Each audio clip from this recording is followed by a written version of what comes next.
Why are you ignoring me? I've decided not to talk to people I don't know. I get it. I'll move out of my in-laws' place. They're totally ignoring me. I expected it from my mother-in-law, but I never thought my father-in-law would treat me this way. There's a reason why my in-laws, who used to be nice, changed. It's because of my sister-in-law who doesn't like me. Ever since she came back home, our peaceful life together has been completely messed up. Don't expect me to regret it, okay? You think I'm gonna feel sorry about this? Think again, jerk. I packed my stuff and left my in-laws' house. And guess what?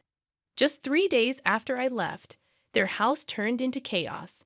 I met my husband at work. He worked in sales and came to my office often, and I was the main person he dealt with.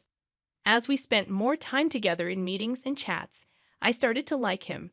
He was caring and kind, tall and not necessarily conventionally handsome.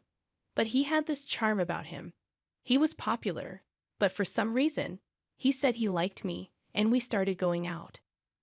We talked about our families, and he told me about his parents and sister. I lost my parents in an accident when I was young and grew up in an orphanage. It was a big deal for me, but when we started dating, I told him about my past. He said, "That sounds tough, but I'll always be there for you." And then he asked me to marry him. Right from the start, my husband wanted us to get married, so he quickly introduced me to his parents. During the meeting, I shared about my time growing up in an orphanage.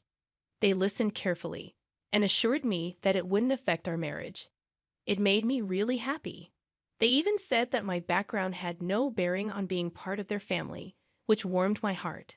Only my sister-in-law, who was very close to her brother, seemed surprised, asking, "You grew up in an orphanage?"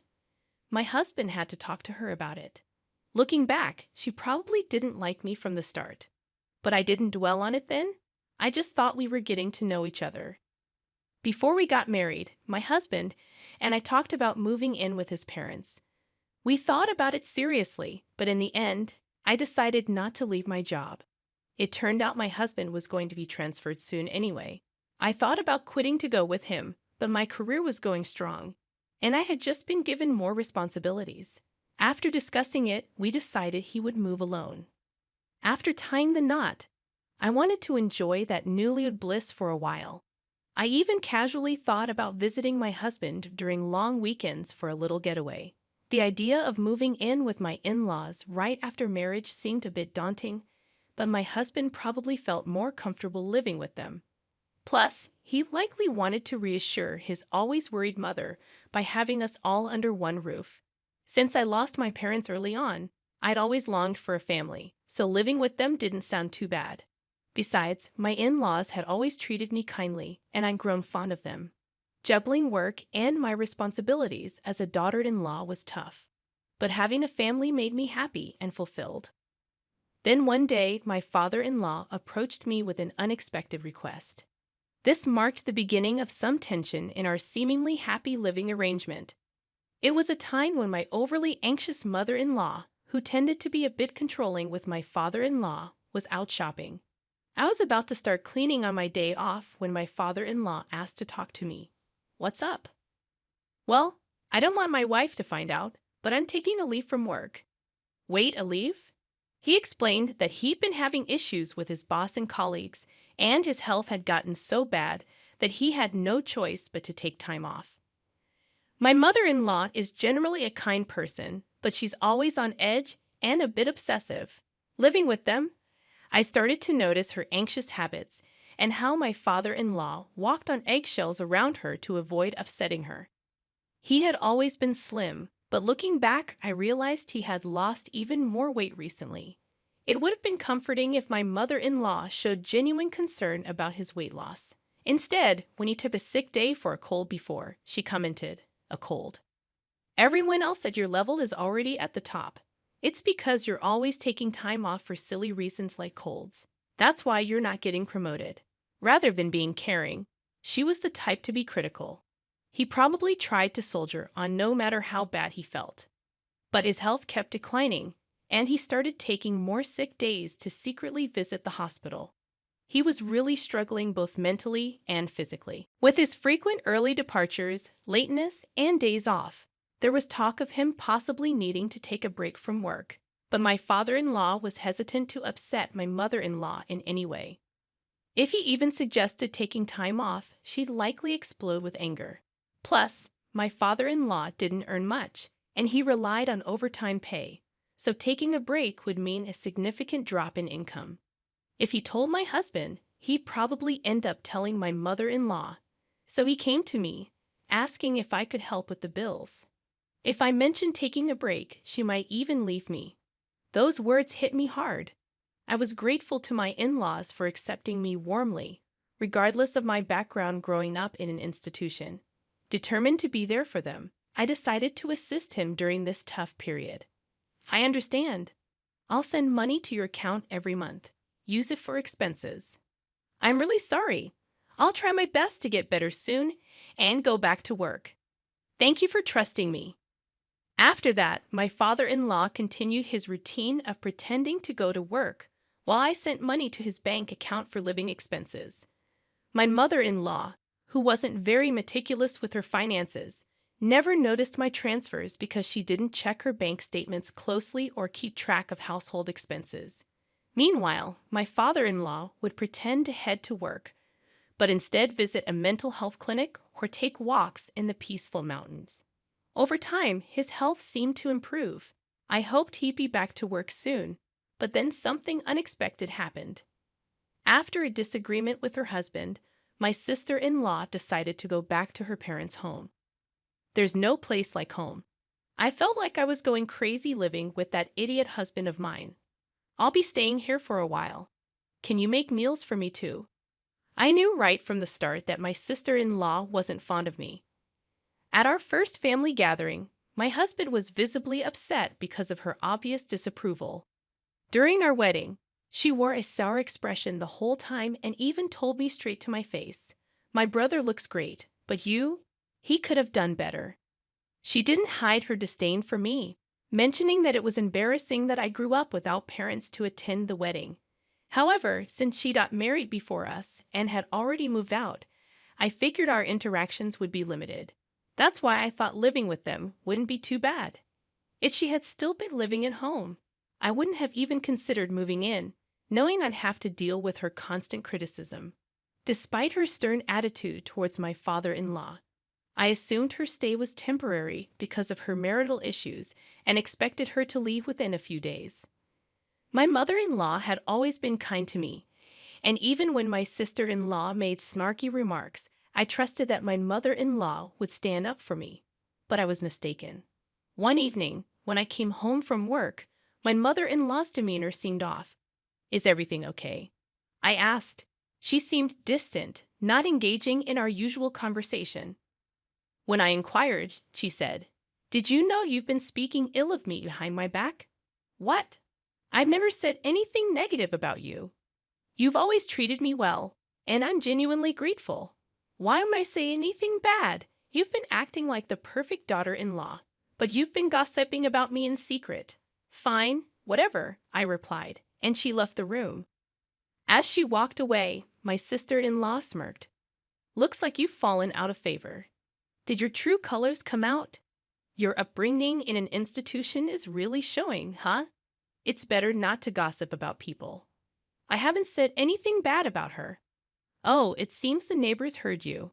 When I returned after so long, they mentioned that you've been constantly criticizing her." "What? Who? Are these neighbors?" "Well, it's been a while since I got married and moved out, so I've kind of forgotten their names. I never said any of those things. Stop making things up." "Oh my, how rude of you, Mom. You're accusing me of lying and bullying," she said, storming into my mother-in-law's room. From that moment on, my sister-in-law's nasty behavior only got worse. She accused me of telling her to sleep in the hallway and take the last bath because she's just a guest. She nitpicked about every little thing and complained to my mother-in-law. Each time, I had to defend myself, explaining that I hadn't said or done any of those things. But my mother-in-law seemed completely swayed by my sister-in-law's words, falling under her influence. My sister-in-law carried on as if she had no intention of leaving anytime soon, leaving me worried sick as I headed home with a heavy heart. "I'm back," I announced, hoping for the usual warm greeting from my mother-in-law. Instead, there was silence. "I'll start dinner," I said, stepping into the living room, only to be greeted by a shocking sight. Normally, my sister-in-law would rush me to prepare dinner, but now my mother-in-law, father-in-law, and sister-in-law were all enjoying sushi together. Surprised, my sister-in-law remarked, "Looks like someone who's not part of the family is home. You're not planning on having sushi, are you?" Without a glance in my direction, my mother-in-law continued eating while watching TV. "If you wanted sushi, you should have said so." I hurried back after shopping. "Huh, no one mentioned that," I sighed. "Hey Mom, Dad, I hung out with my friends today and brought back some delicious pudding. Let's enjoy it together." My sister-in-law chimed in, ignoring me completely as they all began eating the pudding. Exhausted from work and lacking the energy to confront them, I retreated to my room without eating. The next day, my sister-in-law mentioned she was meeting friends and asked if I could drop her off at the station. I declined, as it was a work day, and we weren't heading the same way. "Come on, take a day off. It's not a big deal. Your dear sis-in-law just wants a lift. She hasn't had much fun since getting married, right? Can't you be a bit nicer?" Respectfully, "Didn't you go out with friends last night after a late call? It seems like you've been going out almost every day since you got back." "I have work. Please take the bus or train," I replied. My mother-in-law and sister-in-law were whispering in the background, but I had enough. I headed to work. That night, however, the moment that convinced me to leave happened. I was delayed at work and returned home after picking up groceries, expecting some sort of scolding. It had been raining heavily when I left the office, and I was soaked even getting in and out of the car. I wondered what unpleasant surprise awaited me at home, but when I arrived, the three of them were eating takeout just like the day before. No greeting, as if they hadn't even noticed I'd returned. But I've grown accustomed to this treatment. Glancing towards the courtyard from the hallway, I noticed something placed in the center of the garden. Upon closer inspection, it was my belongings. A designer bag I bought with my first paycheck, shoes that were a birthday gift from my husband, and even my work computer, now soaked. Shocked, I stood frozen as my sister-in-law smirked and remarked, "Having a stranger's things in the house was gross, so I got rid of them." Flaunting a designer bag like that? How arrogant. Neither of my in-laws said a word about her appalling behavior. Why didn't you intervene? What have I done to deserve this treatment? Do you truly believe her lies about me badmouthing and bullying her? Aren't you angry with her for what she did?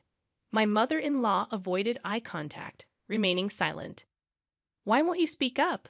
I can't talk to strangers. I can't be friendly with someone who isn't family," she finally replied, still refusing to acknowledge me. My sister-in-law grinned, waiting for my response. "And where's my father-in-law? I'm the one supporting him during his time off. I'm the one contributing to the household finances. Yes, I did it out of gratitude, but shouldn't he stand up for me now? Surely, he would be on my side." Hoping for some support, I looked to him, but he brushed past me without a word and retreated to his room. That was the final straw for me. "I've had enough. Are you upset?" "I'm sorry, but let's be honest. I never liked you from the start. What with your background growing up in an institution? Just don't regret this like I would loser." I gathered my belongings and prepared to leave immediately. Only my father-in-law seemed flustered, realizing he depended on me financially. Yet he made no attempt to stop me or defend me. I was utterly disillusioned by his indifference. I drove to my husband's distant work assignment, eager to leave the turmoil of my in-laws' house behind as soon as possible. Throughout the journey, I never once opened up to my husband about what had been happening. I doubted my mother-in-law had informed him about my sister-in-law's return. If he had known, he would have surely reached out to me, aware of the strained relationship between us. Yet my husband never mentioned anything about my sister-in-law in his calls or messages. While I didn't sense anything unusual in my husband's behavior, I couldn't shake the feeling that he might be influenced by her, fed lies about various matters. Even now, as I made my way to him, I couldn't shake the fear that he would treat me with the same indifference as the others. My heart ached with exhaustion, torn by suspicion even toward my husband, the person I trusted most. If he shared their mindset and attitude, perhaps divorce was the only solution. That's how deeply distressed I felt.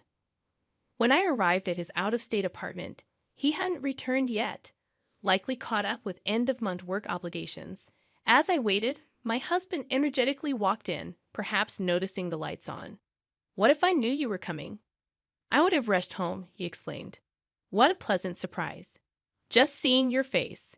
His radiant smile immediately lifted my spirits. The relief of seeing him genuinely happy to see me, combined with the lingering humiliation from my in-laws' home, overwhelmed me, and I couldn't hold back the flood of emotions any longer. Tears streamed down my face as I broke down in his arms. "What's wrong? Did something happen?" "Please tell me," my husband implored, clearly unaware of the treatment I endured at his parents' home. Gathering myself, I knew I needed to explain everything to him clearly.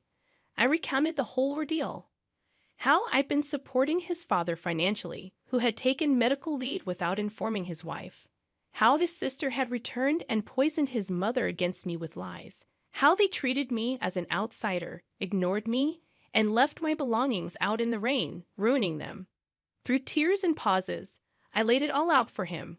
Finally, I made it clear that I had no intention of ever going back to that house, and if he couldn't support me on this, I'd seek a divorce. My husband apologized for being too preoccupied with work and not checking in on me more often, expressing regret over his family's behavior toward me. "You don't have to go back there or even speak to them," he assured me. "Even if I were to forgive them, I'm cutting ties with my parents and sister." He also vowed to stop providing financial aid to his father. That night, I felt a weight lift off my shoulders. The tension dissolved, and I slept peacefully by his side. After leaving my in-laws' house, I never returned. While commuting from my husband's out-of-state location wasn't feasible, I had already discussed with my company the possibility of working remotely. Since my sister-in-law and mother-in-law had begun treating me harshly, my job didn't necessarily require me to be in the office all the time. Many of my colleagues and supervisors also worked remotely. Although I still needed to visit the office a few times a month, several colleagues lived even farther away, so transitioning to remote work wasn't an issue. I hadn't truly experienced married life since moving in with his family and dealing with my sister-in-law's bullying. But now we could finally live like newlyweds. As I was setting up my remote workstation, as expected, my sister-in-law contacted me. It turned out that the day after I left their house was the day my father-in-law was supposed to get paid. Usually, my mother-in-law withdrew a certain amount and transferred it to their household account on payday, but this time she couldn't. Of course not. Until now, I have been supplementing my father-in-law's reduced salary due to his time off, I thought. Upon checking their balance, my mother-in-law confronted him, and he confessed that I had been helping them financially. "Hey, why didn't you tell me you were covering the living expenses?" "He told me not to, saying he didn't want you to know, so I kept it a secret. Anyway, we're running out of money for living expenses, and there's no one to cook or do laundry. The room is a mess. As his wife, you need to come back and take care of these things and transfer money quickly." How heartless. I told you, didn't I? I don't regret this. I have no intention of going back to that house or continuing as your maid. Why should I help people who hate me, destroy my belongings, and treat me like this? Aren't you his wife? Without your help, we can't pay the electricity or gas bills. We can't even go shopping. That's why I said it. I'm an outsider, so it's none of my business, right? I hung up, ignoring my sister-in-law's ranting. Despite their relentless calls and messages, I continued to ignore my sister-in-law and mother-in-law. Even after my husband returned from work, they persisted in their attempts to contact us. When my husband finally answered, he firmly declared, "I'll never forgive you for how you treated her, and I'm never sending her back to you." I'm not coming back either. I don't consider you my family anymore.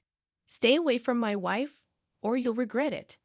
Given my sister-in-law's affection for her brother and my mother-in-law's dependence on him, they were likely shocked by his words. A few days later, my father-in-law reached out, pleading for continued financial assistance. Despite their acceptance of me, a girl from an orphanage, into their family, I couldn't overlook their lack of support during my time of need, despite all the help I had provided. I don't owe them anything. Why should I help those who ignored me? I'll never assist you again, I firmly stated before ending the call.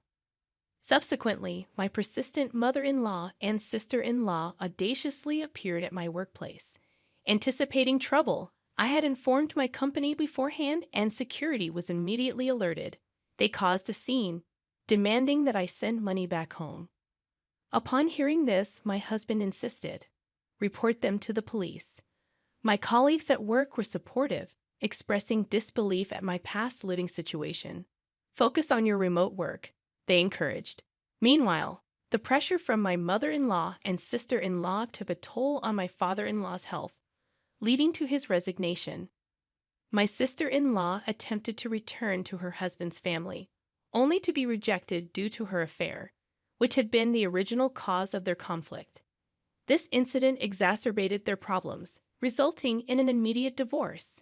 Left without a home, my in-laws and sister-in-law relocated to a modest apartment, finding employment in part-time positions to make ends meet. Meanwhile, my husband and I finally found peace and fulfillment in our lives. Recently, we received the joyful news of our impending parenthood and eagerly await the arrival of our child, cherishing each moment together.